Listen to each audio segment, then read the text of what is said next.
Air is essential for life. When we pollute the air, it affects our homes, our bodies, and our lungs. You might not necessarily associate air pollution with Belize, but in this special episode, we're going to find out what's making the air unhealthy and its impact on the environment and our health. For someone who's asthmatic like me, this definitely hits home. I'm Giovanna Mogel, and this is Now You Know. This isn't by fire service law, this is by the laws of Belize that burning in a free burning stage is an illegal act. We would like to encourage residents to cease this practice because the outcome effect would be costly.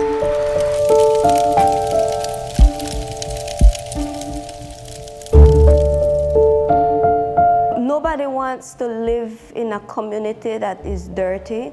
Nobody wants to live in a community where pollution is common practice, and burning garbage contributes to air pollution.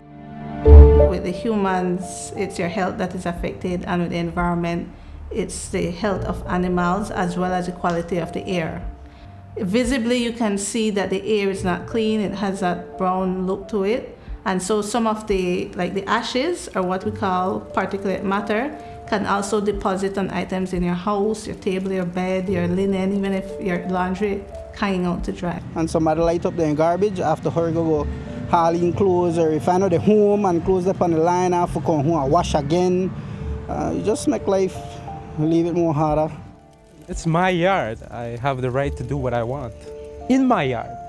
Culturally, we find that people feel that they need to burn the garbage because a valid reason is to reduce the volume of garbage, but you can do that in other ways as well. Well, at the Solid Waste Management Authority, we understand that waste management is a challenge across the country, in urban and in rural areas. We have already done a lot of work to address the waste management needs in the urban areas. One of the challenges with infrastructural investments in rural communities is that you do not get much return on that investment within those small communities, but yet there is a need to properly enable them to be able to address their waste management challenges. Oftentimes, if they're not burning the waste, they dump in the rivers, and there are some secondary impacts associated with improper waste management. And honestly, if once it's not like, let's say, like a lot of smoke or a lot of fire, then once you can control it, yeah, I mean, it's fine. A lot of people continuously burn within the rural areas and don't realize that they are being impacted. It actually stimulates the response of your system by creating some kind of coughing. You have agitations in the eyes. Yeah, so I have two kids, one 11-year-old, one 4-month-old. Both of them have allergies. And it affects their respiratory system, just the way how they breathe on a daily basis. If somebody burn garbage, they can't even go outside. I really don't like the burning garbage in the neighborhood because it affects me a lot. When my house full up with smoke, I couldn't breathe at all. I have to use the asthma pump for spraying for my breathing. Some of the most common effects is respiratory illness, or in people who have asthma, the smoke can trigger an asthma attack. Before, there was used to a lot of burning in this swamp area, and now I'm suffering the same respiratory problem. That's why I don't like smoke. Yeah, I think even after they don't burn the garbage, just the whatever is left after they burn the garbage, that's not good for the environment either. At the Ministry of Health and Wellness, the issue of burning garbage is of significant concern to us because it can lead to aggressive health implication. And we talk about actually accelerating or making worse situations such as issues of asthma, lung and heart. And so it's imperative that whatever is happening out there in the environment, we can look and make an association as to how it's impacting an individual life. And then you don't know what else, because the garbage that they burn, so not just smoke. You don't know what else kind of pollutants they get in your clothes. Even that will make your children get sick, make you get sick. We use chemicals to produce goods, right? So, for example, if we're making a rubber duck in a factory, Rubber duck is made from plastic, and in certain plastics, some of these chemicals are very toxic.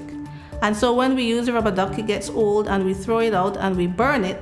The chemicals that they use to make that rubber duck then escapes into the smoke and it goes into the atmosphere, and we can breathe that in. If you have a small fish that feeds on algae, and if the algae is contaminated with these toxic chemicals, when the small fish eats the algae with the chemicals, it goes into its system and dissolves in the fatty tissue of that small fish. Then you have a larger fish coming by and eats that small fish. It then magnifies in that larger fish in terms of the chemicals, increasing the amount of the chemicals. We call that biomagnify. And then if it's a fish large enough that humans like, say snapper or whatever, and we catch a fish and eat it, then it also magnifies in our body, in our fatty tissue, and increases some more. It can cause damage to your respiratory system, also your nervous system. It can even damage your reproductive system, which then leads to birth defects.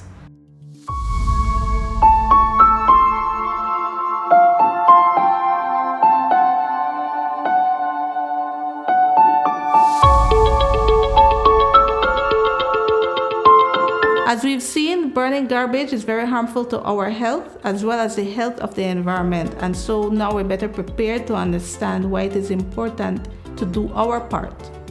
I need the village council, somebody if put together like a system where if you have one large amount of garbage, that like you clear out your yard or you clear out a property and garbage bags just now do it, they could hire the village council to come remove that instead of having to burn it on the property. If in your community there is no collection system, you can also lobby with your local government for them to put in a collection system. Also, maybe you can become a community activist. You educate community members, your family, your neighbors about the health effects and environmental impacts of burning garbage. One thing we do encourage to the public is to report environmental offenses that you see. We do have a reporting system, especially on social media. We outline the steps how you can report these offenses to our department, and then we will respond. There is a need to work with rural communities to now give them an alternative to burning the waste. So the establishment of collection systems and proper disposal sites, first order of business that should be addressed.